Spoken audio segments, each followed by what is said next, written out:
Here's what's crazy. So many people are talking about and teaching stuff that A, they have never done, and B, they are repurposing someone else's content and making a version of it. Some of them are you.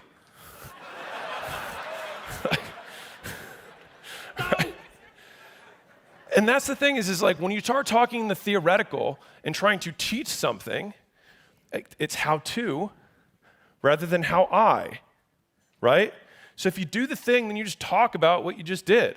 Now, later on, I think it's the capture don't create, documents don't create concept, but I understand that that takes resources. Like it takes money to get people around you to document your life and all that kind of stuff. Like that's expensive. But I think just even doing recaps of like, this is the stuff that's working right now for us in this context. People are like, thanks. You didn't have to do that. Thanks for sharing that stuff that's working for you. Rather than how to. And no, if you do it that way, you will not gain a mega following at first. But you will accomplish it, which will set you on the path for you to be broader later. So the Gym Secrets podcast became the game. Then I published from the Gym Launch Secrets book, which is how to build a profitable gym, to the $100 million offers book. And the difference in scale was pretty tremendous. That's my Gym Launch Secrets book, but I still think it's a phenomenal book, by the way. To that book. And that book's done that in less than a year, and that other book's been out like 4 years. And so it's not bad, it's just sequence. People try and go out of sequence. They try and say like, why am I not Tom Bilyeu? Why can't I'm doing everything Tom Bilyeu's doing, except for building Quest. Oops. Like, that's why what he says is relevant, right? Like, you know what I mean? Because the thing is like, we want everybody here, most people seek truth. Would you say if you're like, raise your hand if you seek truth? Okay. So the easiest shortcut for the brain to seek truth is to look at someone who's the most extreme version and then think, okay, I don't have to apply a lot of decision-making filtering here because now I can just absorb this because I can just take this as fact.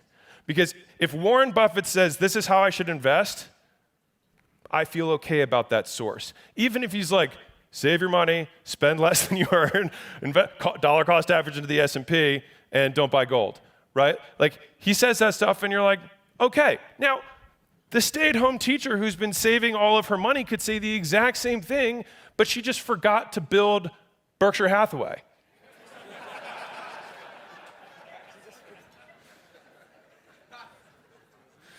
And so the thing is that, and I'm actually very against the whole confidence mantra of like people being like, you gotta believe in yourself, you gotta, You have to do things so that you have evidence that you can support why you are good.